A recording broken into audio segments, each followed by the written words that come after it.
अभिवादन स्वीकार कीजिए ब्रजेश मिश्रा का। और आप देखना शुरू कर चुके हैं द डिबेट। बहनों भाइयों, बिना संघ के बीजेपी का काम चलता भी नहीं, लेकिन संघ का साथ उसे सार्वजनिक रूप से मानना भी नहीं है। लेकिन बात जब संगठन और सरकार में फंस जाती है, बीच बचाव के लिए संघ को ही बुलाना पड़ता है। पिछले 2 दिनों से संघ के सबसे बड़े पदाधिकारियों में से एक और बीजेपी के प्रभारी अरुण कुमार लखनऊ में रहे हैं। संगठन और सरकार के बीच के जो मतभेद रहे हैं उसमें समन्वय बैठक करके गए हैं। क्या वाकई में बीजेपी को संघ का साथ इतनी शिद्दत से चाहिए था जैसा कि उन्होंने चुनाव में कहा था? और इस समन्वय बैठक के क्या मायने हैं और क्या अब जो मतभेद हैं अब वो ख़त्म है संगठन सरकार में, और अब बीजेपी नए सिरे से अपोजिशन से लड़ने को क्या तैयार है? आज चर्चा इसी विषय पर। बहनों भाइयों, उत्तर प्रदेश की राजनीति बहुत ही कॉम्प्लिकेटेड है। मैं चुनाव के वक्त भी लोगों से कहता था कि जब आप ये समझते हैं कि आप उत्तर प्रदेश को पूरी तरह समझ चुके हैं, उत्तर प्रदेश के मतदाताओं का, नागरिकों का व्यवहार, वोटिंग पैटर्न और वोटिंग बिहेवियर दोनों का जब आप सम्यक एनालिसिस करते हैं तो कई बार लोगों को गलतफहमी होती है कि वो यूपी को बहुत जानते हैं।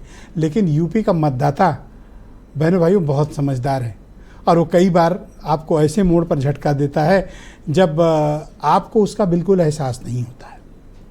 मैं ये बात इसलिए कर रहा हूँ कि बीजेपी के साथ 2024 में जो कुछ भी हुआ, शायद बीजेपी ने इसका आकलन नहीं किया था और उन्होंने खुद को ओवर एस्टिमेट और जनता की जो भावनाएं थी उसको अंडर एस्टिमेट किया था। उसका नतीजा करारी शिकस्त, महज 33 सीटें आईं और अपोजिशन ने उत्तर प्रदेश में बीजेपी को बहुत बड़ा नुकसान राजनीतिक तौर पर पहुंचाया। चुनाव के पहले, चुनाव के दौरान तक पूरे कैंपेन में ये बात बीजेपी की टॉप लीडरशिप से भी कही गई कि उन्हें संघ की अभी आवश्यकता नहीं है। ये बात कही भी गई थी, हालांकि इसका खंडन भी आया बाद में, लेकिन जो मैसेज जाना था वो मैसेज चला गया था कि आरएसएस की ज़रूरत नहीं है। लेकिन बहनों भाइयों, बिना आरएसएस के बीजेपी का काम भी नहीं चलता। आरएसएस ही है जो बीजेपी को पॉलिटिकली कीप मूविंग की पोजीशन पे रखती है, मतलब चलाए रखती है। मैं ये बात इसलिए कर रहा हूँ क्योंकि संगठन और सरकार के बीच का जो उत्तर प्रदेश में तालमेल है वो सबको सामने दिख रहा था कि वो बड़ी ख़राब स्थिति में है। सार्वजनिक झगड़े शुरू हो गए थे। टॉप लीडरशिप लखनऊ को न संभाल पाए थे, न उनको समझा पाए थे कि अब भी रुकना है, अब नहीं लड़ना, या आपस में तालमेल बिठाना है। वो तालमेल शायद दिल्ली नहीं बिठा पाया, इसलिए अरुण कुमार बुलाए गए, ऐसा मानना है मीडिया के एक वर्ग का। अरुण कुमार राष्ट्रीय स्वयंसेवक संघ की टॉप 5 लीडरशिप का हिस्सा है और वो आरएसएस की तरफ से बीजेपी के मामलों के प्रभारी हैं। यानी बीजेपी का जो भी पॉलिटिकल अफेयर्स है आरएसएस के में कम्युनिकेशन का, वो वन लाइन का है। वो कम्युनिकेशन लाइन है अरुण कुमार। आरएसएस क्या चाहता है बीजेपी से और बीजेपी का क्या मत है किसी मुद्दे को लेकर, तो अरुण कुमार की बात मतलब आरएसएस की फाइनल बात। 2 दिन वो लखनऊ में रहे, उनका समय देना लखनऊ में बड़ी बात है। पहले दिन उनकी 3 घंटे टॉप लीडरशिप से लखनऊ में चर्चा हुई और दूसरे दिन भी काफ़ी विस्तृत चर्चा हुई। उसमें दोनों डिप्टी चीफ मिनिस्टर, प्रदेश अध्यक्ष, संगठन महामंत्री, चीफ मिनिस्टर सभी लोग उपस्थित थे।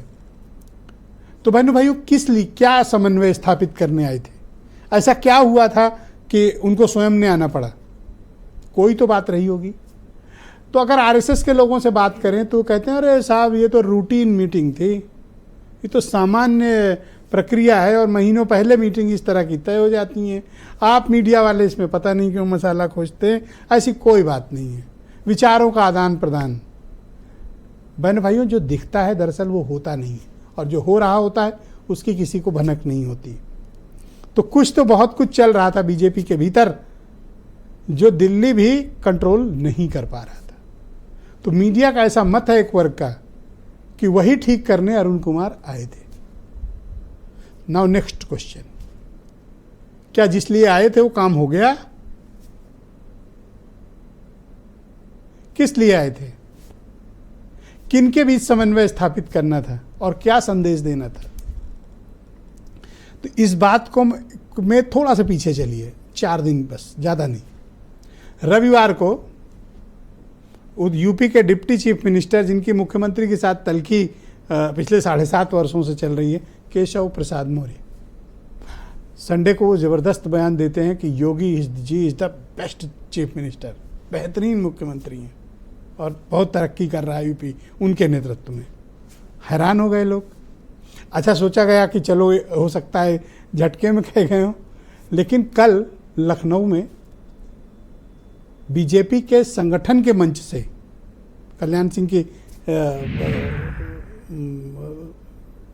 के पर आयोजित कार्यक्रम में उन्होंने फिर सार्वजनिक रूप से योगी जी की तारीफ की। कहा अटल जी के पद चिन्हों पर दिल्ली और कल्याण सिंह के पद चिन्हों पर यूपी सरकार चल रही। यानी कि अरुण कुमार की बैठक के पहले केशव प्रसाद मौर्य के स्टेटमेंट चेंज हो गए। एक ये बदलाव दिखा। तो ये होता है समन्वय का और टॉप लीडरशिप के एंट्री का असर। संगठन की तरफ से ये है कि सरकार से उनको पॉजिटिव रिस्पांस नहीं मिलता है, तालमेल अच्छा नहीं है, इज्जत नहीं है, सुनवाई नहीं होती है, ऐसा तमाम अधिसंघ कार्यकर्ताओं का, पदाधिकारियों का मानना है। तो क्या ये संदेश लेकर अरुण कुमार आए थे और उन्होंने क्या मुख्यमंत्री को इसके लिए कन्विंस किया कि अब ज़्यादा तालमेल की आवश्यकता है? और अब बीजेपी को क्या संघ की वाकई में एक्टिवली इतनी ज़रूरत है? जिस पार्टी ने कह दिया था कि अब आवश्यकता नहीं है, दरअसल उनके बिना इनका काम नहीं चलता। तो कुछ स्टेटमेंट, फिर आज की चर्चा। संघ हमारा पैतृक संगठन है और वो लोग हमारा मार्गदर्शन करते हैं, इसमें कोई दो राय नहीं है। उनका आशीर्वाद, उनका मार्गदर्शन हम पार्टी के कार्यकर्ताओं को मिलता है और पार्टी के कार्यकर्ता उनके मार्गदर्शन और उनके आशीर्वाद को लेकर के जनता के बीच में जाते हैं।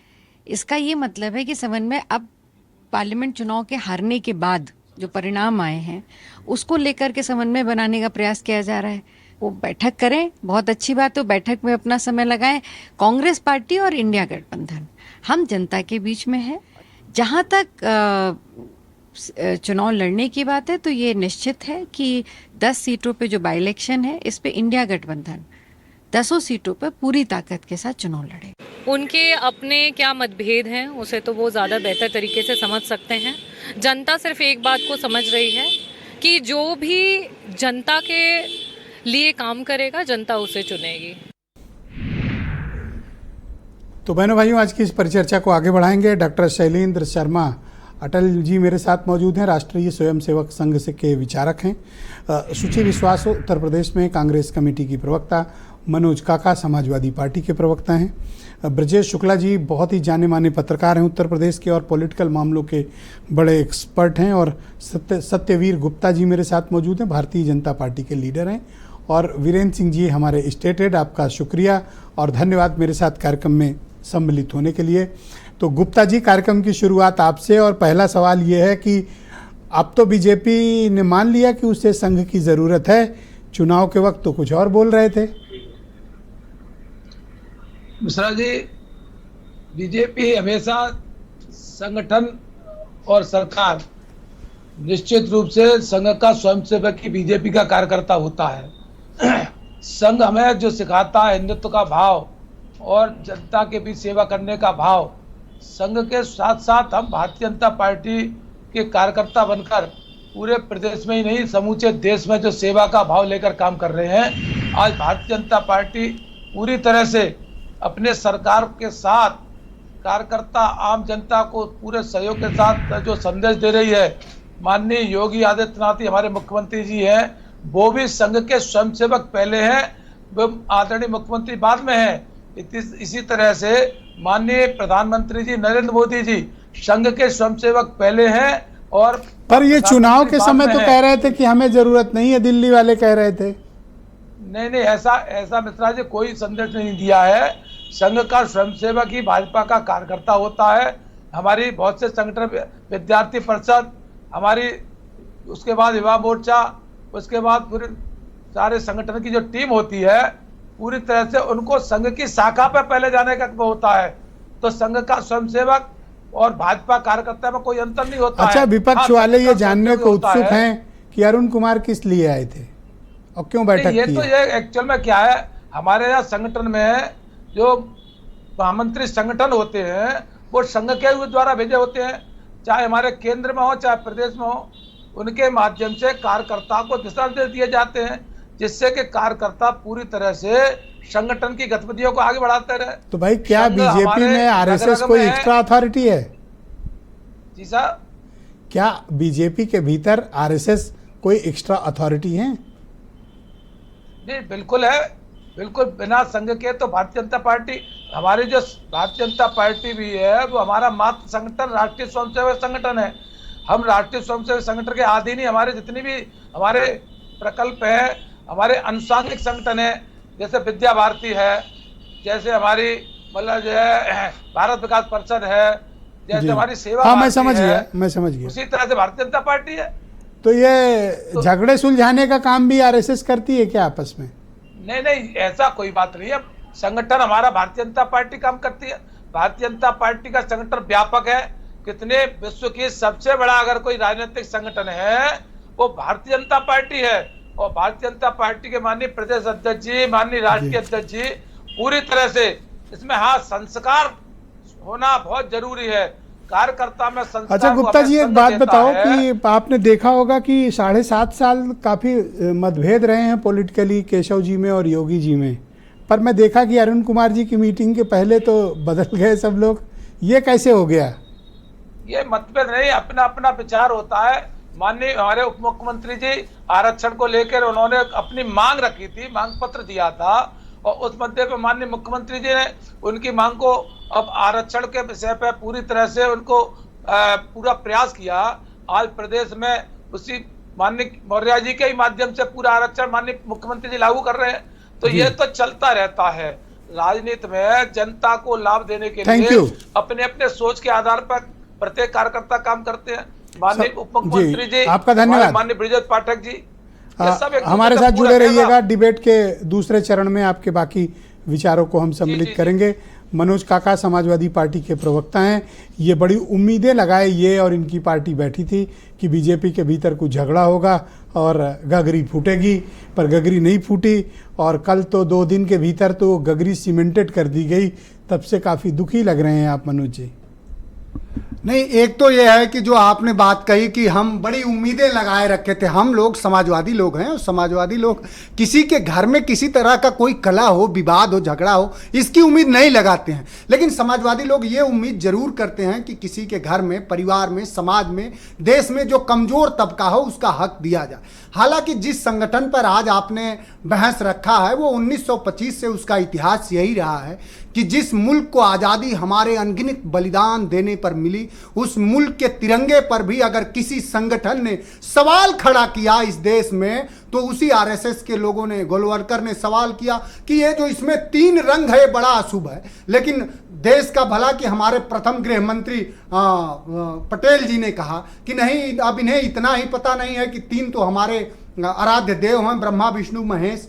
तो और जिन लोगों ने आज़ादी के 52 साल तक तिरंगा नहीं फहराया, उनसे हम कौन सा ज्ञान लेंगे? जो सवाल है, समाजवादी पार्टी तो ये जानना चाह रही है। आज इंडियन एक्सप्रेस की भी आपको एक रिपोर्ट पढ़नी चाहिए, क्योंकि आप बहुत विद्वान पत्रकार हैं और आपसे बड़ी उम्मीद है। इंडियन एक्सप्रेस में पेज नंबर 2 पे स्पष्ट लिखा है कि 2018 में 9 और 10 मई को प्रधानमंत्री का कार्यालय रिजर्वेशन डिवीजन से यह पूछता रहा कि हमें लेटरल से भर्ती करनी है, 63 सचिवों को बताओ कैसे भर्ती करें कि इस देश में दलितों और पिछड़ों को आरक्षण न देना पड़े। 2 दिन में पूछा गया कि जल्दी बताओ। तो ये देश आपके माध्यम से ये भी जानना चाहे कि आरएसएस, भारतीय जनता पार्टी, योगी आदित्यनाथ, जो अभी 69,000 शिक्षक भर्ती में साबित ही हो गया है कि ऐसा घर है, ऐसा समाज है, ऐसा संगठन है जो दलितों पिछड़ों का आरक्षण देना नहीं चाह रहा। और अखिलेश यादव जी की कही हुई बात तो सिद्ध हो गई कि जब आप आरक्षण देना नहीं चाह रहे हैं तो इट मीन्स कि आप संविधान खत्म करना चाह रहे हैं, आप मनुवाद लाना चाह रहे हैं, आप ऐसी व्यवस्था लाना चाह रहे हैं कि कुछ जातियों का वहां वर्चस्व बना रहे। एक सवाल लेते हैं, जो काम दिल्ली वाले नहीं कर सके वो आरएसएस के एक टॉप लीडर ने 2 दिन के भीतर करके दिखा दिया, झगड़ा खत्म। और केशव जी तो क्या तो मुख्यमंत्री की शान में बोल रहे हैं, आपने सुना? आपको दुख हुआ?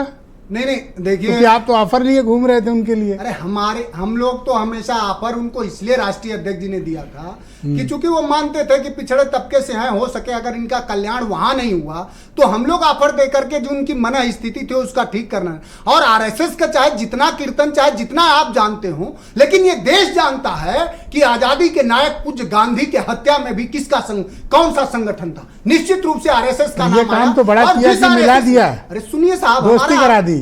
अब सुनिए तो साहब, उस आरएसएस की आप इतना गुणगान क्यों कर रहे हैं जो आरएसएस पूज्य गांधी के हत्या का आरोपी रहा हो, जिसने ये कहा हो कि नहीं हमारे पे जो ये प्रतिबंध लगाया सरदार पटेल ने 1948 में, कहा कि हम कभी राजनीति नहीं करेंगे साहब। और आज एक भारतीय जनता पार्टी के साथी आपके मंच पर ही कह रहे हैं कि बीजेपी स्वयं एक केवल अनुसांगिक संगठन है आरएसएस का। हाँ, तो सही उन्होंने है। साफ साफ कहा। हाँ। अब ये बताए, अब बीजेपी ये बताए, और ये भी कि कहा वो एक्स्ट्रा संविधान- टेरिटोरियल अथॉरिटी है। अब धन्यवाद। एक तो चीज आप साबित सीधे हुई आपके आरएसएस संवाद में। अब सुनिए ठीक, साहब, अब हो गया, अब नेक्स्ट राउंड में देंगे। खत्म कर रहा ना, हूं। ना, अब बीजेपी ये 10 सेकंड। बताए कि वो आरएसएस के मनुवाद से चलेगी कि बाबा साहब के संविधान से चलेगी। बहुत धन्यवाद आपका। मैं सीधे शैलेंद्र शर्मा जी को आमंत्रित करता हूं। शैलेंद्र जी, आपका बहुत धन्यवाद। और मेरे 2 सवाल हैं आपसे, और आपसे इसका मैं सम्यक जवाब भी चाहूँगा। पहला सवाल तो ये है कि जो ताज़ा उत्तर प्रदेश के भीतर मसले चल रहे थे राजनीतिक रूप से, बीजेपी और सरकार में संगठन के बीच के जो मतभेद थे, उसमें आरएसएस का क्या लेना देना है, और दूसरा आरएसएस ने क्या हस्तक्षेप करके इन रिश्तों को ठीक कराया है, और ये समन्वय बैठक किस लिए आयोजित की गई थी?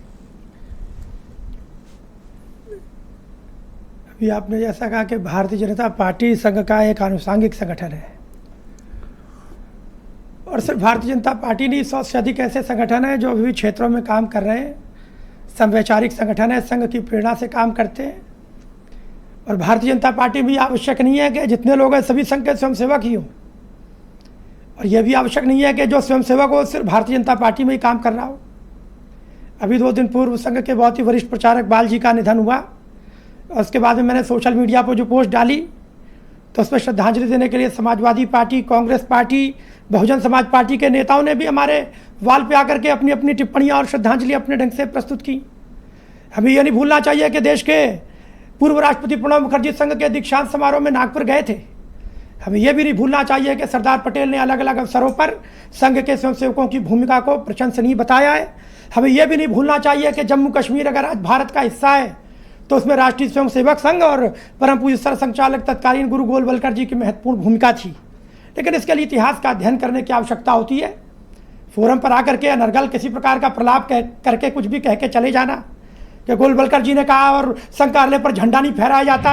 अरे झंडा तब फहराया जाता है, उसका एक फ्लैग कोड है। नवीन जिंदल ने उसके लिए लिटिगेशन किया, उसके बाद में व्यक्तिगत रूप से लोगों को उसको फहराने के लिए कोर्ट से उसका परमिशन मिला, उसके बाद लोग उसके लिए तिरंगे को लेकर के इस प्रकार का भय, भ्रम और आज वातावरण बनाना। चर्चा नहीं है, चर्चा इस बात की है कि झगड़ा आपने खत्म करा दिया। नहीं, झगड़ा कोई नहीं था। झगड़ा ये तो व्यक्ति की दृष्टि पर निर्भर करता है। दृश्य क्या है ये महत्वपूर्ण। अरे वही गुस्साए थे, हम लोग की दृष्टि थोड़ी थी। नहीं, गुस्साने और प्रशंसनीय और प्रसन्न होने का विषय नहीं है। विषय ये है कि अगर एक संगठन है और जीवन संगठन है, उसमें सबको अपनी बात कहने की व्यक्ति की स्वतंत्रता है। और अगर कोई व्यक्ति अपनी बात को कहने के तरीके में थोड़ी भिन्नता हो, उसको मत भिन्नता के आधार पर अगर उसको मनभेद में अगर उसको ट्रीट किया जाए, मुझे लगता है कि ये व्यवहारिक रूप से ये चमत्कार आप लोगों ने कैसे कर लिया कि जो दिल्ली वाले नहीं कर पाए वो आरएसएस के एक टॉप लीडर ने आके कर दिया। ऐसा क्या है आपके पास जो दिल्ली वाले नहीं समझा पाए, आपने समझा दिया?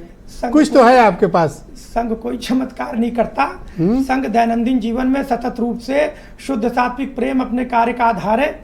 इस आधार पर हम लोगों के बीच में सतत रूप से बने रहते हैं। किसी चुनाव के लिए, किसी राजनीतिक एजेंडे के लिए संघ कोई काम नहीं करता। संघ को अगले वर्ष 100 वर्ष हो जाएंगे, और भारतीय जनता पार्टी तो 1980 में स्थापित हुई। तो क्या जिस समय भारतीय जनता पार्टी सत्ता में नहीं थी या भाजपा का प्रादुर्भाव नहीं हुआ था, क्या उस समय संघ के स्वयंसेवक नहीं थे या संघ का कार्य नहीं चल रहा था? तो संघ किसी संगठन का मुखापेक्षी नहीं है, हमारी किसी पे आश्रितता नहीं है। ओके, अच्छा, आपने मेरे एक सवाल को घुमा दिया बहुत स्मार्टली। अब आए क्यों थे फिर अरुण कुमार जी? अरुण कुमार जी अखिल भारतीय अधिकारी है, प्रवास उनका पूरे भारत में हो सकता है, लखनऊ में भी हो सकता है। ये शेड्यूल्ड मीटिंग थी? शेड्यूल्ड मीटिंग है। संघ में समस्त अखिल भारतीय अधिकारियों नहीं, हमारे प्रांत और विभाग के भी अधिकारियों की मीटिंग और शेड्यूल पहले से तय होता है। रक्षाबंधन उत्सव में कौन कहाँ जाएगा, गुरु पूर्णिमा उत्सव में किसको कहाँ जाना। ना रक्षाबंधन का अवसर था ना गुरु पूर्णिमा थी। रक्षाबंधन अभी 2 दिन पहले, उसमें अरुण जी को आना था और एक कार्यक्रम में उनका बौद्धिक भी होना था। उस दिन उस अरे कार्यक्रम तो में चीफ वो 19 मिनिस्टर तारीख को नहीं आवास थे। पर कौन सा रक्षाबंधन कार्यक्रम था? मुझे याद सही है सही बताओ, असली बात क्या याद थी? है मुलायम सिंह जी जब उत्तर प्रदेश के मुख्यमंत्री थे, उस समय तत्कालीन सरसंघचालक पूज्य सुदर्शन जी मुख्यमंत्री आवास में अधिकृत रूप से उनके साथ में गोवंश के संरक्षण पर चर्चा करने के लिए, भारतीय कृषि पद्धति पर चर्चा करने के लिए मुख्यमंत्री जी के यहाँ 3 घंटे बैठक करके आए थे। तो अब सब ठीक है बीजेपी के सरकार संगठन में? ये भारतीय जनता पार्टी के लोगों का विषय है, इस पर हमारी कोई टिप्पणी नहीं है। समन्वय करवाने तो आप आए थे। समन्वय भारतीय जनता पार्टी ही नहीं, समन्वय संघ के जितने समवैचारिक संगठन हैं, हम उन सभी में समन्वय करने के लिए बैठक करते हैं और उसमें सभी संगठनों के प्रतिनिधि उसमें उपस्थित रहते हैं। अच्छा, जब किया है तो बोलने में कौन सा हर्ज है? आप लोग क्यों इतना छुई मुई बन रहे हैं कि नहीं करना भी है और बताना भी नहीं है? हमेशा ये क्यों ऐसे करते हो? इसमें कोई आश्चर्य भी नहीं है। समन्वय स्थापित कर, समन्वय का अपने आप में शाब्दिक अर्थ यही होता है कि अगर किसी प्रकार का कोऑर्डिनेशन में कोई कमी है, वो समवैचारिक संगठनों में उसको स्थापित करके स्मूथ फंक्शनिंग सुनिश्चित की जाए। तो अब स्मूथ इसमें कोई फंक्शनिंग आश्चर्य है? की बात नहीं है। अब स्मूथ फंक्शनिंग होगी? स्मूथ फंक्शनिंग हमेशा रहती है। आपने ये बताया कि क्यों हारे लोकसभा वाला? नहीं, ये हमसे जब कोई पूछता है तभी बताते हैं, बिना बताए तो इन 2 दिन में तो पूछा होगा, बताया तो होगा ही। मुझे लगता है 4 जून को मतगणना हो गई थी, उसके बाद में ये बहुत लंबा समय हो गया, इस पर काफ़ी चर्चा हो चुकी है। उसको पूछने के लिए ये कोई समय नहीं है आप 2 महीने बाद पूछें आप क्यों चुनाव में ऐसा प्रदर्शन करके आए, उस पर काफ़ी चर्चा हो चुकी है। आज मुझे कुछ लगता है 2 उत्तेजित लग महीने रहे हैं से- आप। नहीं, उत्तेजित होने की बात नहीं है। आपके कार्यक्रम में उत्तेजित होने का क्या मतलब है? Okay, all right. मैं सुचि विश्वास जी को आमंत्रित करता हूँ। यूपी में कांग्रेस कमेटी की प्रवक्ता हैं। सुचि जी, आपका स्वागत है। अब तो इनके यहाँ सब ठीक हो गया, अब तो आपको वार करने का मौका मिलेगा नहीं। अब तो केशव जी तारीफ भी करने लगे। जी, पहले तो 3 बातें बीजेपी प्रवक्ता ने कही कि भाई उन्होंने कोई पोस्ट डाली तो समाजवादी पार्टी संघ के किसी व्यक्ति के निधन के संदर्भ में, तो समाजवादी और कांग्रेस दोनों ने श्रद्धांजलि अर्पित की। जी, यह राजनीतिक शिष्टाचार है जो वर्षों से बना है और जो आपने प्रोपेगेंडा मशीनरी के माध्यम से शत विशत किया है, जो आपने नेहरू और गांधी तक का फोटोशॉप करके, एडिट करके, मॉर्फ करके, वीडियो करके और हजारों करोड़ का राजनीतिक अभियान चलाकर कैरेक्टर असैसिनेशन का एक एजेंडा इस्टेब्लिश किया है, उसके विरुद्ध चीज़ है। तो आपका जो स्टेटमेंट है वो आपके व्यक्तित्व से मैच नहीं करता। दूसरा, आपने कहा कि शुद्ध सात्विक आनंद की राजनीति जो आपका संघ करता है, जिस स्तर की घृणा, हिंसा, वैमनस्य और सांप्रदायिकता को देश में आपने पटाक्षेप किया है और जो आपका मूल चरित्र है, जिन मनुवादी सिद्धांतों के आप पोषक रहे और जो तिरंगा संविधान की प्रतियां जलाना या तिरंगा जलाना, उस पर चर्चा विस्तृत हो चुकी है, तो वह आपका विद्रूप चेहरा है। तो संघ एक कुटिल संगठन है जो अपनी सांस्कृतिक छवि की आड़ में मूलतः विशुद्ध राजनीतिक संगठन है और विगत 10 वर्षों से अपनी तृष्णा को मेरे ख्याल से फलीभूत भी हो रहा है। तीसरा, आपने एक और भी राजनीतिक अध्ययन का विषय है, क्या इन्हीं पर शोध करती रही? नहीं, बिल्कुल नहीं। 3 स्टेटमेंट इंपॉर्टेंट थे। हाँ। आपने कहा अब फिर उस पे आइए कैसे? बिल्कुल आपके विषय पे आ रहे हैं। तीसरा, उन्होंने बोला कि इतिहास के अनर्गल अध्ययन के फलस्वरूप लोग संघ को कह रहे हैं। मुझे लगता है कि संघ को इतिहास का मूल अध्ययन करना चाहिए और जो ये व्हाट्सएप यूनिवर्सिटी के माध्यम से अध्ययन संघ के प्रचारक विचारक करते हैं और धरातल प्रतिस्थापित करते हैं, उससे आप दूरी बनाएं। तो चूंकि आपने 3 बात, दूसरा आपका मूल प्रश्न है अब इनके यहाँ ठीक है समन्वय सब? बैठक को लेकर आपका कहना है कि मूल विषय आपका है कि संघ की समन्वय बैठक। तो देखिए, संघ जो है मात्र संगठन है, संघ से निकली बीजेपी है। संघ हमेशा से एजेंडा मशीनरी रहा है। जब जयप्रकाश जी आए तो वो उनके पीछे खड़ा हो गया, जब राजीव गांधी जी का विरोध हुआ तो वीपी सिंह जी के पीछे खड़ा हो गया। अभी 10 वर्षों से जो मुखौटा था, अब वो जो सो कॉल्ड फर्जी चाणक्य थे अपनी अपनी मतलब गुफाओं में चले गए हैं, या आपने अपने अभी पोलैंड की यात्रा पे, हो सकता है उसके बाद युगांडा, फिर रवांडा या सोमालिया की यात्रा पर। तो वो इंडिया गठबंधन ने जो शानदार प्रदर्शन किया है और देश की जनता ने तमाम उनके रिसोर्सेज और मशीनरी और मीडिया, सोशल मीडिया प्रोपेगेंडा, इन सब के बावजूद अच्छा, मैं फिर आता हूँ। इनकी समन्वय बैठक हो गई और अब इनके घर में सब ठीक है और तब तो तारीफें भी होने लगी। नहीं, अब तो कोई परेशानी नहीं है आपको? संघ ने 2024 के चुनाव के पहले भी धरातल पर इस बात का पूर्ण अनुमान ले लिया था कि इंडिया गठबंधन की स्थिति बहुत मजबूत है और ये जो ओवर कॉन्फिडेंस था श्रीमान अमित शाह जी का और श्रीमान नरेंद्र मोदी जी का, वो धराशायी होने वाला है। और संघ ने इसकी चेतावनी भी दी थी और उनका ओवर कॉन्फिडेंस था जो आप लोगों ने भी दिखाया होगा कि वो मीटिंग्स में उन्होंने वेट कराया, भागवत जी के कुछ स्टेटमेंट्स। तो अब जो ये समन्वय बैठक है, एक्चुअली ये शॉक एब्जॉर्बर है। जो ताबड़तोड़ हारे, क्या ये 10 के उपचुनाव, क्या झारखंड में देखिए बनवासी संगठन सक्रिय हो गया है, महाराष्ट्र के विदर्भ में और मराठावाड़ा में संघ का सक्रिय हो गया है और भी तमाम हिस्सों में। अब जो ताबड़तोड़ हारने आने वाली हैं, जो 56 इंच समट के 6 इंच हो गया है, जो ध्वस्त हो गया है वो चेहरा जिसको 10 साल से खड़ा किया था, उसके डैमेज कंट्रोल के लिए अब ये समन्वय बैठक और धरातल पर संघ की सक्रियता ये बस जो आप बराबर ड्रिल करने की और जो हम आंसर करने की कोशिश कर रहे हैं। बहुत शुक्रिया आपका। जी। मैं ब्रजेश शुक्ला जी को आमंत्रित करता हूं, बहुत ही जाने माने चर्चित पत्रकार हैं और पॉलिटिकल मामलों के एक्सपर्ट भी हैं। ब्रजेश जी, इन दिनों आप देख रहे होंगे कि बड़े ज़बरदस्त घटनाक्रम विदिन बीजेपी हुए। संगठन सरकार के मतभेद के बीच अब सुलह समझौते की बातें, समन्वय की बातें, केशव जी का बिल्कुल यू टर्न लेना और अब मुख्यमंत्री की तारीफ़ें करना, और अरुण कुमार जी जैसे बहुत ही टॉप लीडरशिप जो आरएसएस की है उनका लखनऊ में 2 दिन आना, कई बैठकें करना और फिर ज्वाइंट मीटिंग लेना। तो क्या अब ये माने कि इनके घर में अब सब ठीक है या फिर ये टेम्परेरी युद्ध विराम था सिर्फ अरुण कुमार जी के आने तक का? ब्रजेश जी, ये जो कल हुआ है ये मुझे याद है कि पिछले तमाम वर्षों से लगभग बंद जैसा हो गया था। वास्तव में हम लोग तो राजनीति के को कवर करते रहे हैं और चाहे बीजेपी सत्ता में रही हो या न रही हो, इनकी समन्वय बैठकें होती थी और ये बैठकें लगातार चलती थी। हर महीने 2 महीने में समन्वय बैठकें होती थी, कोई प्रदेश के पदाधिकारी होते थे, कभी केंद्रीय। लेकिन 2014 के बाद इसमें थोड़ी कमी आनी शुरू हुई और इस दौरान तो इतना हो गया कि बहुत ज्यादा हुआ। लोकसभा चुनाव में जो वास्तव में संघ काम क्या है? संघ आप पर्ची बांटना, घर घर प्रचार करना, पोस्टर लगाना, संघ के कार्यकर्ताओं की बात कर रहा हूं मैं, संघ का नहीं, और बाकायदे क्या फीडबैक है उसकी जानकारी देना, ये सारा कुछ करते रहे चुनाव में। और हम लोग भी लिखते थे, आप देखिए कि संघ मैदान में उतरा है, अब ये होगा, ये प्रयास चल रहे हैं। लेकिन हुआ क्या कि इस बार एक तनातनी पहले से ही दिखी और वो कोई बहुत बड़ा उसका वो नहीं हुआ। ऐसा लगा कि बीजेपी को यह था कि हम अपने बल पे ऐसा कोई मदद देने की जरूरत नहीं है, हम जीत जाएंगे। लेकिन जब परिणाम आए, पिछले तो उत्तर प्रदेश में ज्यादा, 1-2 राज्यों में ज्यादा इनको झटका लगा, तो उसके बाद ये मामला शुरू हुआ है। अब सबसे पहले क्या हुआ कि बयानों की झड़ी लगी और चाहे इंद्रेश जी हो या सरसंघ चालक हो, उन्होंने कुछ ऐसी बातें कही जिसको ये जोड़ा गया कि केंद्रीय नेतृत्व पर हमला है ये, और केंद्रीय नेतृत्व से भी इनके कई बातें आई जिसको लेकर माना गया कि संघ से दूरी हो रही है जी। लेकिन उसके बाद सब कुछ शांत करने का प्रयास हुआ और आपने देखा होगा इसके बाद एक बड़ी घटना हुई कि जो चीज 10 साल में हो सकती थी कभी, वो हुआ कि सब जो सरकारी कर्मचारी थे उन पर जो प्रतिबंध लगाया गया था कि वो संघ की शाखाओं में नहीं जा सकते, वो उनका एक प्रतिबंध को हटाया गया, जबकि ये बहुत पहले से लगा हुआ था और 2014 के बाद आने के बाद उसको हटाया जाता, उसको हटाया गया। ब्रजेश जी, ये जो बैठक हुई लखनऊ में, समन्वय बैठक जिसमें आरएसएस के टॉप लीडर्स मौजूद रहे, चीफ मिनिस्टर रेजिडेंस पर मीटिंग हुई, ये किस तरह की बैठक थी और इसका क्या प्रतिफल मिला और इसके क्या नतीजे हैं? इसका प्रतिफल इतना मिला, सिर्फ यही मिला कि साहब ये बैठकें जो होती थी वो फिर से चालू की गई, फिर से शुरू हुआ, संघ के पदाधिकारी इकट्ठा हुए, संघ और बीजेपी के नेता, जो पहले चलता था फिर वही समन्वय, फिर वही सामंजस्य, फिर वही संवाद, ये अब फिर शुरू हुआ है।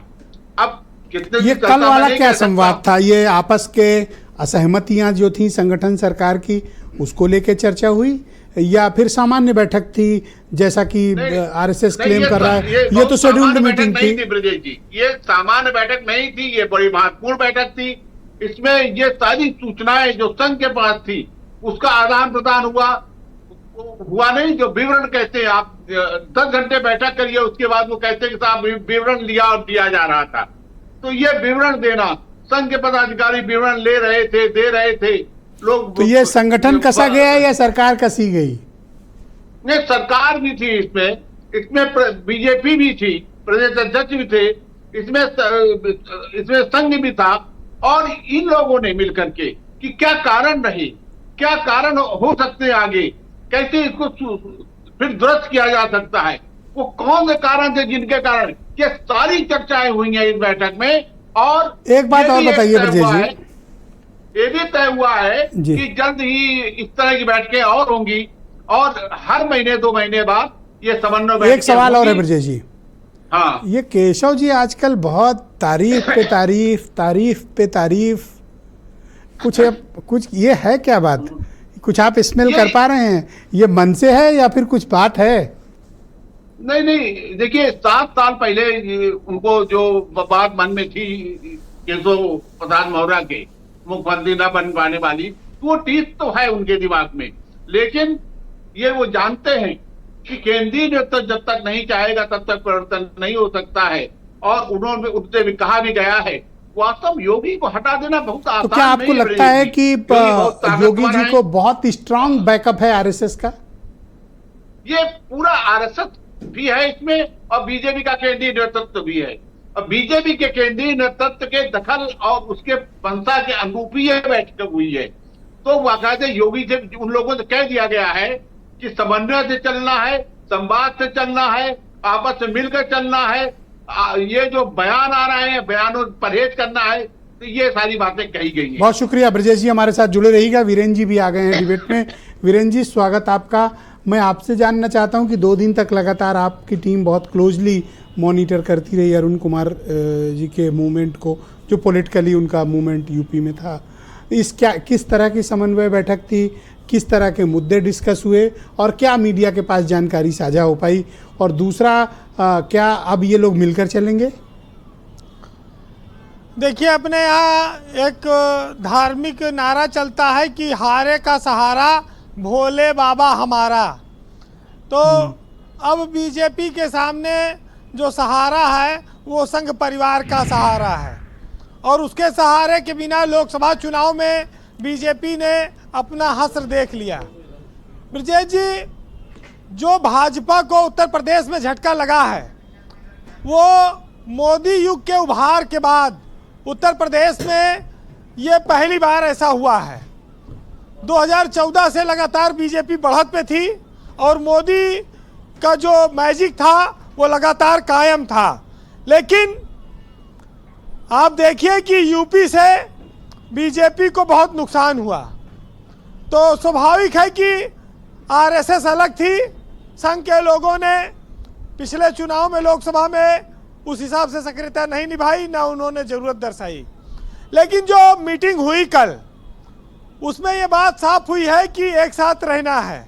देखिए, इसमें बड़ी महत्वपूर्ण बात यह है कि ये 10 सीटों पर जो उपचुनाव होना है उसमें पहले बात आई थी कि प्रत्याशी मुख्यमंत्री के हिसाब से नहीं दिए गए। बीजेपी में एक लगातार भ्रम था कि चाहे जिसको टिकट दे दो वो जीत जाएगा। इस बार प्रत्याशी का चयन बड़ी सावधानी से किया जाएगा और इसके लिए मुख्यमंत्री योगी आदित्यनाथ को कहा जाए, एक तरह से अधिकृत किया गया है कि उनकी इच्छा से ही 10 विधानसभा सीटों पर प्रत्याशी लड़ाए जाएंगे। तो प्रत्याशी चयन का अधिकार इस बार योगी आदित्यनाथ के पास होगा। एक ये इस बैठक का बहुत बड़ा निष्कर्ष है और ये आने वाले वक्त में आप देखेंगे जी।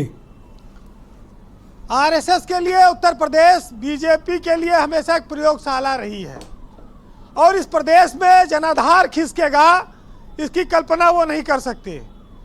यही वजह है कि सब फिर से वापस आए हैं और अब इसमें जो मुख्य धुरी हैं वो योगी आदित्यनाथ बनेंगे और इसीलिए हाथ मिलवाए गए हैं, बयान चल रहे हैं। ब्रजेश जी, अब भाजपा को ग्लूकोज की जरूरत पड़ी है। जिस भाजपा ने यह ऐलान किया था कि वो इस देश पे 50 साल तक राज करेगी, उसका यूपी में अचानक से 33 सीटें घट जाना उसके लिए बहुत बड़ा झटका है। मोदी तीसरी बार प्रधानमंत्री बने लेकिन बहुमत नहीं आ पाया और बहुमत सिर्फ यूपी की सीटें घटने की वजह से नहीं आया। और ऐसे में जो 50 साल का ख्वाब है या दावा है उस पर बिना उत्तर प्रदेश में लगातार सत्ता में रहे या विजय प्राप्त किए वो पूरा नहीं हो सकता है। अभी तो 10 सीटों पर जब चुनाव होगा तो ये चुनाव बीजेपी के लिए 2027 का सेमीफाइनल है। ये बताएगा कि बीजेपी आएगी कि नहीं आएगी, क्योंकि ये 10 सीटों के उपचुनाव तो सरकारी होते हैं, माना जाता है सरकार जीतती है, लेकिन बहुत कठिन चुनाव है। और विपक्ष का जो मनोबल है वो काफ़ी बढ़ा हुआ है, ये लोग जान रहे हैं।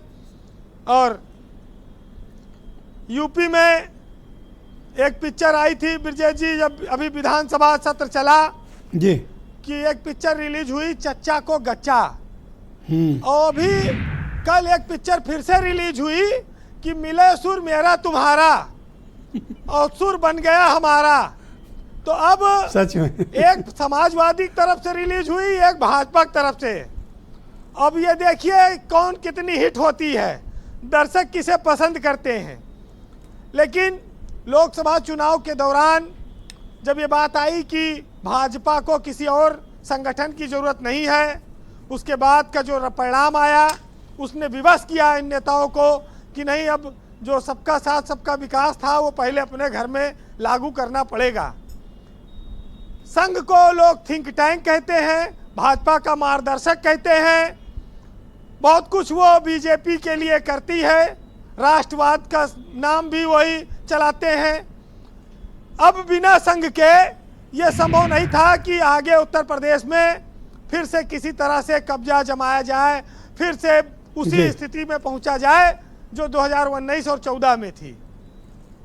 तो देखिए बहुत साफ है कि अब वो चूक दोबारा बीजेपी नहीं करेगी, और इसीलिए प्रत्याशी चयन का काम इस बार योगी आदित्यनाथ को दिया जा रहा है।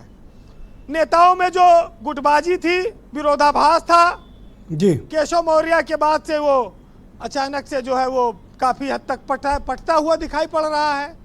भाजपा वाले खुद हैरान है कि ये केशव जी को क्या हो गया कि कहां से अचानक से बात निकल आई। लेकिन ये सब बातें राष्ट्रीय नेतृत्व के इच्छा के बिना नहीं होती हैं, और वो चाहते होंगे कि मेल मिलाप हो जाए, यूपी में कोई अब विरोधाभासी स्थिति ना रह जाए, एक दूसरे के लिए कोई ऐसी बात ना आए जिससे लगे कि सरकार में या संगठन में कहीं कोई मतभेद है। मतलब ये बात मान लें कि जो केशव जी ने स्टेटमेंट सब अपने चेंज किए हैं और चीफ मिनिस्टर का प्रेज करना शुरू किया है, तो वो आरएसएस वालों ने कराया। बहुत साफ कहा जा सकता है कि संघ ने भी कराया और हाईकमान ने भी कराया। देखिए संघ तो बाद में आता है, हाईकमान बड़ा है, प्रधानमंत्री से लेके गृह मंत्री से लेके तमाम सारे लोग हैं जो पार्टी को, संगठन को, सरकार को निर्देश देते हैं, और वो शीर्ष लीडर है भाजपा के, तो उनकी बात तो मानना ही पड़ेगा लोगों को, और उसी में भाजपा का शायद भला है। कंक्लूड करें। वैसे सुनिएगा, एक रचना है छोटी सी कि समझने वालों के लिए जरा सा इशारा काफ़ी है, और डूबने वाले के लिए तिनके का सहारा काफ़ी है।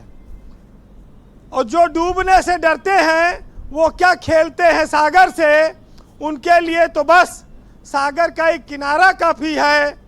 और जो लिखा है तकदीर में मिलता वही है यारों, और लोगों को जीने के लिए तो बस खुदा का सहारा ही काफ़ी है। बहुत शुक्रिया वीरेंद्र जी, आपका बहुत बहुत धन्यवाद हमारे साथ जुड़ने के लिए, ग्राउंड जीरो से अपना फीडबैक और पॉलिटिकल ऑब्जर्वेशंस हम तक पहुंचाने के लिए आपका बहुत धन्यवाद। बहनों भाइयों, इस परिचर्चा का दूसरा चरण प्रारंभ करते हैं। मेरे साथ सत्यवीर गुप्ता जी मौजूद हैं, भारतीय जनता पार्टी के लीडर हैं। गुप्ता जी, मैं आपसे जानना चाहता हूं कि देखिए घूम फिर कर बात यही आ रही है कि आरएसएस बीजेपी के भीतर पॉलिटिकली बहुत दखलंदाजी करता है, क्यों?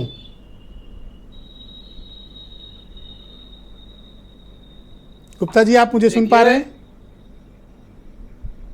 गुप्ता जी, आप सुन सकते हैं मुझे? बिल्कुल। भारतीय जनता पार्टी अपने आप में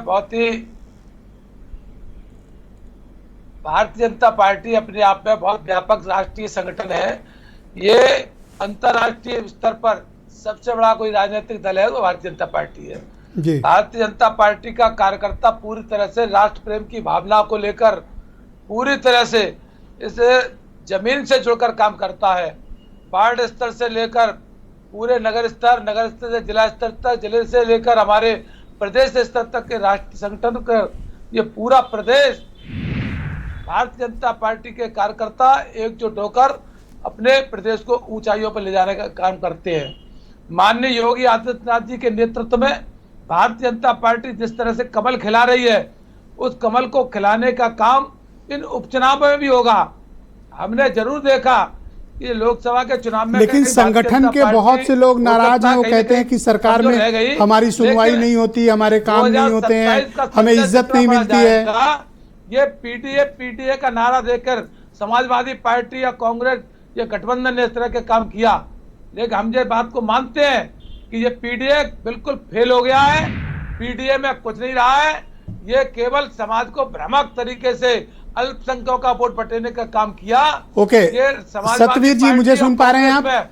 में आने वाले समय मेरी में आवाज जा रही है? झगड़ा होने वाला है। मैं आपसे जानना चाहता हूं कि इस संगठन का जो मतभेद है सरकार से, ये कैसे खत्म होगा? नहीं, कोई मतभेद नहीं है मिश्रा जी, बिल्कुल मतभेद नहीं है। सरकार अपनी जगह काम कर रही है और संगठन अपनी जगह काम कर रहा है। संगठन में सदस्यता अभियान शुरू हो गया हमारा। सदस्यता अभियान में तो बहुत अब बड़े सबके व्यापक काम स्तर होने पर लगे, हम सबकी सदस्य सुनवाई बनाने होने का काम लगी, कर रहे हैं। अधिकारी और लोग सबको सरकार इज्जत अपना देने काम कर लगे। रही है। सरकार ने माननीय योगी जी पूरी तरह से जीवन रूपी फुलबगिया को, योगी जी ने संकल्प लिया है कि जीवन रूपी फुलबगिया को शमशान नहीं बनने देंगे। जिस प्रदेश में प्रेम की फसल उगे वह पाप नहीं होने देंगे। खा करके सौगंध राम की योगी जी ने संकल्प लिया है कि उत्तर प्रदेश की जनता का अपमान नहीं होने देंगे। जिस तरह से गुप्ता जी काफी तैयारी से आए थे, आप हल्के में ले रहे थे। ये सामूहिक रोप कांड हुए हैं, आ रहे हैं, बस को खत्म कर लेंगे। पूरी तरह से जेल में भेजने का काम करेंगे। धन्यवाद, ये योगी जी का संकल्प है। बहुत शुक्रिया। वो तो कह रहे हैं पीडीए फेल। ये हो क्या करें, बस मैं उनके लिए एक बात जरूर कहना चाहूंगा कि जितना भी बीजेपी के आप कीर्तन गाने वाले प्रवक्ता बैठाते हैं, उससे अच्छा गुप्ता जी बात रख रहे हैं। गुप्ता जी को, बीजेपी को कोई दायित्व तो देना चाहिए। देखिए, सीनियर लीडर हैं कि आपका दायित्व देंगे? नहीं, मैं अब मुद्दे पे आइए। जो उपचुनाव की बात कह रहे थे, अभी तो भारतीय जनता पार्टी, जो इससे पहले उपचुनाव जो हुए थे देश में 13 सीटों पर, उस पर भारतीय जनता पार्टी की सिर्फ 2 सीट आई थी। ये बहुत दुर्भाग्यपूर्ण होगा बीजेपी के लिए, मड़ासन होने वाली स्थिति होगी कि उत्तर प्रदेश में जो 10 सीटों पर चुनाव होने जा रहा है, उसमें भारतीय जनता पार्टी की सीट 0 पर सिमटने जा रही। क्योंकि उत्तर प्रदेश का जो दलित तबका है, जो वंचित समाज है, वो जान गया 69,000 शिक्षक भर्ती में जो डिवीजन बेंच का जो फैसला आया, और जो इंडियन एक्सप्रेस में आज एक रिपोर्ट आई कि लेटरल भर्ती में प्रधानमंत्री नरेंद्र मोदी जी ये प्रयास कर रहे थे, जो 63 लेटरल भर्ती हुई, कि कैसे दलितों, पिछड़ों और वंचित तबके का हक न दिया जा। और यहां योगी आदित्यनाथ जी ने आरक्षण को किस तरह से कुचला, उसको उत्तर प्रदेश के उच्च न्यायालय ने साबित किया है। उसने कहा कह रहे हैं कुचला, और केशव जी तो तारीफ कर रहे हैं। देखिए, एक वो भी तो पिछड़ों के हक के लिए लड़ते हैं। हमारे तरफ गांव में एक कहावत है कि थोड़ा बहुत सहज और देशज भाषा में है कि मारे बरियरा रोवन दे। तो जब बड़े लोग, जब आप गुलामी करना, सबके जो रीढ़ है ना, जब आप अपना कुछ पाना चाहते हैं, तो मुंशी प्रेमचंद जी कहते हैं कि उसके लिए आपको गुलामी करनी होती है सामंतों के यहाँ। तो जो लोग अब ये देख लिए कि हमारे चीखने चिल्लाने से हमारा कोई हक नहीं मिलेगा, अब उनको दास्ता करनी है। अब वो दास्ता, जब आपको पता था कि उनकी ये स्थिति है, तो ये ऑफर लेके क्यों गए थे? सुनिए तो साहब, अभी स्टूल पर बैठ रहे थे, अभी लेट के कर रहे हैं, अभी वो कहनी और घुटनों के बल रेंग के करेंगे। लेकिन केशव मौर्य जी और पूरा ये देश जानता है कि भारतीय जनता पार्टी और जो आरएसएस का जो मनुवादी विचारधारा है, जिसमें एमएस गोलवलकर ने we or our nationhood define में क्या लिखा जानते हैं? किससे वो पेड़ा ले रहे थे? हिटलर से ले रहे थे, नाजीवाद से पेड़ा ले रहे थे। और वही आरएसएस के जो सर धन्यवाद, थैंक यू। बिहार में थोड़ा वक्त कम है, थैंक यू। जब उन्होंने देखा कि अरे चलें, धन्यवाद, बहुत बहुत शुक्रिया। तो ये पूरा देश में खत्म कर, थैंक यू ना सर, हो गया सर, थैंक यू। कि बहुजनों का कल्याण कभी भी बीजेपी में, आरएसएस में नहीं होगा। बहुत शुक्रिया शैलेंद्र जी, धन्यवाद, बहुत शुक्रिया, बहुत बहुत धन्यवाद शैलेंद्र जी। भाई तो आरएसएस पर भी तमाम सवाल खड़े हो रहे हैं। नहीं, हमारे मित्र कह रहे थे बहुजनों का कल्याण अखिलेश जी के नेतृत्व में होगा। मुझे 1994 का गेस्ट हाउस कांड याद आ गया, जब मायावती जी को गेस्ट हाउस में बंद करके समाजवादी पार्टी के संस्थापक अध्यक्ष और उनके समाजवादी पार्टी के गुंडे उनके साथ जो व्यवहार कर रहे थे, वो एक ऐतिहासिक तथ्य है। वो कोई व्हाट्सएप में नहीं है, ये इतिहास है। ये गोलवलकर की चर्चा आपके बीच में नहीं बोलने दिया, बर्दाश्त नहीं कर पा रहे हैं। लखनऊ में यही शहर के अंदर आप एक सेकंड, हल्ला बोल, मैं आपको समझ यही शहर उनको बोले नहीं, एक सेकंड, वो बेचारा उसके हम आरएसएस पे डिबेट नहीं। भाई देखो मैं एक सेकंड, मनोज जी हमेशा मनोज जी आप गलत कर रहे हैं। आरएसएस 100 साल का। अच्छा नहीं, हम सब शांत हैं, आप बोल लो। अब आप बोल रहे हैं, अच्छा हम लोग चुप हो जाते हैं, बोल रहे जब कोई दूसरा व्यक्ति बोल रहा हो, अपनी बात कह चुके हो तो दूसरे की बात को सुनने आप थोड़ा सा होना चाहिए। धन्यवाद। इतनी तो मर्यादा सामान्य शिष्टाचार को डिबेट पर बैठकर इतने सामान्य, इतने मनोज जी सम्मानजनक चैनल पर ये होना चाहिए। मनोज जी नहीं सकते अपना जीवन जो लोग बोल बुलाए हल्ला बोल कर रहे हैं, इस शहर के समाचार पत्रों के दफ्तर पर हल्ला बोल कर रहे थे, इस शहर के समाचार पत्रों के दफ्तर पर हल्ला बोल कर रहे थे, वो पत्रकारिता की और लोकतंत्र के चौथे खंभे की आजादी की बात करते हैं। जो लोग कहते हैं लड़कों से मनोज का माइक हो बंद कर जाती दो। है, वो लोग इसकी बात कर रहे हैं। क्या लिख रहे थे अच्छा एक बात बताओ, और ये इनका नैतिक आप स्तर है, एक सेकंड आप एक सेकंड शांत हो जाइए, आप शांत हो, आप शांत समझ के आना आप एक चाहिए। सेकंड रुकिएगा। देखिए आपको समय दिया, आपने बोला, अब इनको बात रखने दीजिए, समय बचेगा फिर मौका देंगे। एक शिष्टाचार है डिबेट का, उनको अपनी बात कहने दीजिए। गो अहेड, आपके बीच में बोलने नहीं दिया था मैंने, बोले आप। 2 जून 1994 को जो स्टेट गेस्ट हाउस में हुआ, वो समाजवादी पार्टी के संस्थापक अध्यक्ष के कार्यकाल में हुआ, उनके नेतृत्व और उनकी मंशा के अनुरूप हुआ। मुजफ्फरनगर के रामपुर तिराहे पर जो महिलाओं के साथ बलात्कार हुआ, उत्तराखंड के आंदोलनकारियों के साथ में हुआ, वो मुलायम सिंह जी की सरकार के कार्यकाल में हुआ। इस प्रदेश के अंदर जब बलात्कार हुए तो ये समाजवादी पार्टी के नेताओं ने कहा कि लड़कों से गलतियां हो जाती हैं। आज उत्तर प्रदेश के अंदर जिनको अयोध्या नरेश बता रहे हैं, उनके बगल में बैठने वाले लोग ये दलित महिलाओं के साथ में बलात्कार कर रहे हैं।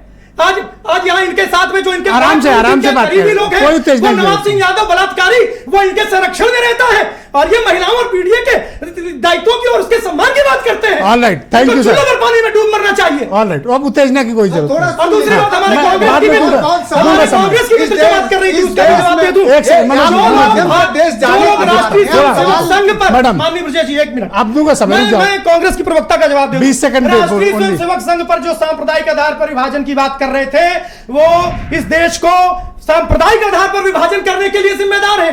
और जो लोग आज बांग्लादेश के बारे में अपना मुंह सिले हैं, जो बंगाल के बारे में बोल नहीं रहे हैं और प्रधानमंत्री के विदेश दौरों की बात कर रहे हैं, Okay, क्या madam, अपने go युवराज ahead। के विदेश दौरों की भी चर्चा करें। Alright madam, go ahead.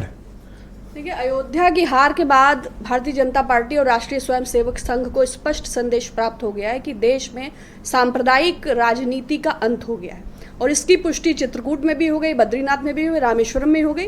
और संघ की ये समन्वय बैठक पूर्णतः डैमेज कंट्रोल और शॉक एब्जॉर्बर है, क्योंकि अब ताबड़तोड़ न केवल ये 10 उपचुनाव बल्कि हर राज्य में एक मतलब पतन की शुरुआत है। और संघ ने ये मीटिंग में यही संदेश बीजेपी को दिया या केशव जी को दिया कि स्टूल मत तलाशो, ना हम रहेंगे ना तुम बचोगे, इसलिए किसी तरह जो है सत्ता सुरक्षित की जा सके। और घटनाएं इतनी हैं और विषय इतने हैं और मंशा एकदम स्पष्ट है। इसके अतिरिक्त समन्वय बैठक का ना कोई औचित्य है ना कोई उद्देश्य है, लेकिन ये समन्वय अब समाप्त हो चुका है क्योंकि जनता ने इस बात को समझ लिया है। वो भी तो हो सकता है वो अपने को करेक्ट कर रहे हो और ठीक से आपका मुकाबला करने आए 27 में, कोई प्रश्न ही नहीं उठता। जो देश ने ये समझ लिया है कि भाई आपके पास बहुत रिसोर्सेज हैं, आप फाइनेंशियली बहुत पोटेंट हो, हजारों करोड़ का आपने कार्यालय निर्माण कर लिया है, आपके पास मनी, पावर, मसल और एडमिनिस्ट्रेशन, भाई हाँ इतने सारे एक्सटेंशंस अधिकारी को दिए गए हैं, अधिकारियों को, तो हर तरह से आप बेहद मजबूत हैं। लेकिन वोट्स का क्या करेंगे? लोगों में ये चेतना उत्पन्न हो गई है, काठ की हांडी बार बार नहीं चढ़ती। तो प्रधानमंत्री जी ने या अमित शाह जी ने या योगी जी ने, ठीक है, बुलडोजर पॉलिसी, अभी बहुत सारे मेरे मित्र ने गिनाए उदाहरण। सतवीर जी ने सुना आपने, लेकिन योगी जी ऐसा होने नहीं देंगे जो कुछ आप लोग सोच के रखे हो। नहीं, प्रत्यक्षम किम प्रमाणम बहुत जल्दी स्पष्ट हो जाएगा। होने 400 पार का नारा लेके आए थे, अब माइंड की ट्रिक्स हैं, अब खाली फर्जी स्टेटमेंट्स हैं और नारे हैं, बाकी परिस्थितियां बिल्कुल स्पष्ट हैं। ना हो तो प्रधानमंत्री जी और मुख्यमंत्री जी के चेहरों की चमक का एक पुनरावलोकन करिए। ऑलराइट, ब्रजेश शुक्ला जी अब आप मुझे बताइए, मैं ब्रजेश जी कहाँ बोले अभी दूसरे राउंड में, वो कर लें फिर उसके बाद आते हैं आप लोग के पास, दोनों लोग को 20-20 सेकंड मिलेंगे। हाँ नहीं, अरे बिल्कुल, हम हमारे सीनियर हैं, उनकी बात तो बड़ी अहम होती है। ब्रजेश जी आप मुझे बताइए कि अब मैं मानूं कि ये लोग सहमति के आधार पर समन्वय बिठाकर आगे काम करेंगे या फिर ये अभी रस्मी तौर पर बस कुछ वक्त के लिए ये युद्ध विराम था संगठन और सरकार के बीच, लेकिन अभी मन में वो बात बाकी है? नहीं, देखिए, इतने राजनीति में मतभेदता इतनी जल्दी समाप्त नहीं होती है, लेकिन स्थितियां और परिस्थितियों के अनुसार सारा कुछ चलता है। लेकिन एक बात बड़ी साफ है, जो केंद्रीय नेतृत्व जो इशारा किया है, संघ परिवार ने जो इशारा किया है, उसको मानना पड़ेगा। और ये मानने इसके लिए चाहे मुख्यमंत्री हो, या डिप्टी सीएम हो, सबके लिए कुछ सीमा क्या संघ की बात बीजेपी में बाध्यकारी होती है ब्रजेश जी?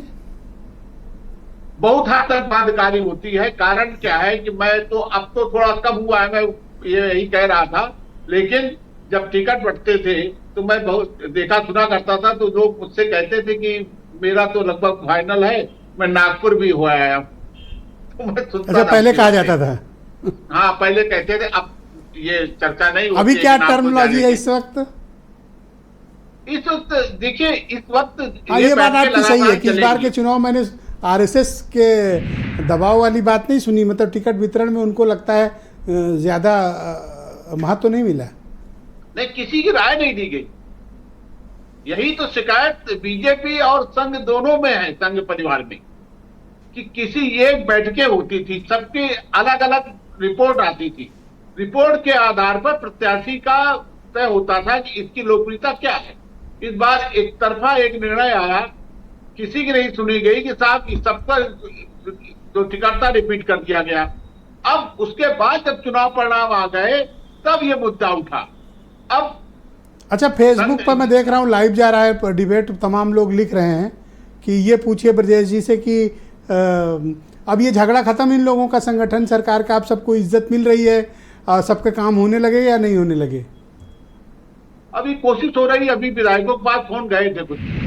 अच्छा, कि यदि कोई क्या दिक्कत है क्या नहीं दिक्कत है, विधानसभा सत्र के पहले भी दिक्कत कई जिले फोन में गए कलेक्टर है, एसपी है, थानेदार है, एसडीएम, वही समस्या है। निर्देश हुआ है, मैं बताऊं ब्रजेश जी, हालत ये हो गई कि बहुत बार अधिकारी जवाब ही नहीं देते थे, लेकिन अब जो है विवश कर दिए गए हैं कि एक विधायक का फोन आया है तो भले ही उस समय आप मीटिंग में हो, 15 मिनट बात करिए, लेकिन आप लौट कर उसको कॉल जरूर करिए। सबसे प्राथमिकता ये तत्काल उठाइए। तो मतलब इज्जत शुरू हो गई है। तो ये सारे मापदंड लागू किए गए हैं, मुझे लगता है ये अपना कुछ असर दिखाएंगे। ऑलराइट ब्रजेश जी। मनोज जी 20 सेकंड आपके पास, फिर 20-20 तीनों लोग को देंगे अपने समय के भीतर। देखिए, बलात्कारियों की बात हुई है और अभी जस्ट आपके संवाद से 5 मिनट पहले इस देश में एडीआर की एक रिपोर्ट आई है कि किस दल में किस ज्यादा बलात्कारी हैं। उसमें भारतीय जनता पार्टी को बधाई कि उसमें 54 बलात्कारी हैं, 54। अभी आप जाकर के, और अभी राष्ट्रीय अध्यक्ष जी ने हमारे यहाँ भी करा है, एसोसिएशन फॉर डेमोक्रेटिक रिफॉर्म की रिपोर्ट है। और जो लोग सामूहिक इस देश में, प्रज्वल रेवन्ना साहब जो 3000 बहन बेटियों के बलात्कार था का आरोपी हो, उसको देश के शीर्षस्थ नेता प्रधानमंत्री ने हाथ पकड़ के घुमाया। तो और इसी शहर में एक दलित पत्रकार को सिर्फ इसलिए पीटा गया, पूरे रात थाने में बैठा के रखा गया। आपको भी आवाज उठानी चाहिए क्योंकि वो दलित था। आप शांत हो जाओ, मैंने टाइम दे दिया आपको। ओके, कौन आवाज उठाए? मैडम बोलिए। अब 20, अब क्या माना जाए कि अब इन लोगों के बीच सब ऑल इज वेल? देखिए, आप सामना करने को तैयार हैं? भारतीय जनता पार्टी के पतन की शुरुआत हो चुकी है और उसका पूर्वाभास भागवत साहब को भी हो गया है, शाह को भी हो गया है, मोदी को भी हो गया और योगी जी को भी हो गया है। और इंडिया गठबंधन की मजबूत स्थितियां किस तरह जोड़ तोड़ की सरकार है, और वक्फ के कानून में भी क्या हालत हुई है। चिराग पासवान पे जोर नहीं है, ज्यादा संगठन की विवेचना न कराइए। तो बस सरकार सामने ही है, बहुत ज्यादा दूर नहीं है कि कितने बाल। ऑलराइट, शरण जी। आदम गोंडवी जी ने बहुत पहले लिखा था, काजू भुनिया प्लेट में विस्की गिलास में, उतरा है रामराज विधायक निवास में, पक्के समाजवादी हैं तस्कर हो या डकैत, कितना असर है खादी के उजले लिबास में। ऑलराइट, सत्यवीर जी। समाजवाद के बारे में प्रासंगिक था, समाजवाद के बारे में वो टिप्पणी आज भी प्रासंगिक है। धन्यवाद। सत्यवीर जी, गुप्ता जी को लाया जाए। बहुत दर्द हो रहा है। अब गुप्ता जी की बारी है। आप दोनों की आवाज बंद करिए, सिर्फ गुप्ता जी बोलेंगे। ओनली गुप्ता जी की आवाज दीजिए, इन दोनों की आवाज बंद कर। सर, कोई आवाज नहीं जा रही आप लोग की, गुप्ता जी की आवाज जा रही है। व्यापक स्तर पर बहुत बड़ा रेप कांड हुआ कन्नौज में। समाजवादी पार्टी के एक नेता मनोज यादव पूरी तरह से मोहन यादव। धन्यवाद सर, समय समाप्त है। बहुत बहुत शुक्रिया आप सभी का, बहुत बहुत धन्यवाद आप सभी का, बहुत धन्यवाद इस कार्यक्रम में मेरे साथ शिरकत करने के लिए। और बहनों भाइयों, आपका भी धन्यवाद। मैं उम्मीद करता हूं कि आपका आज का दिन अच्छा रहा होगा और कल इससे भी शानदार होगा। नमस्कार।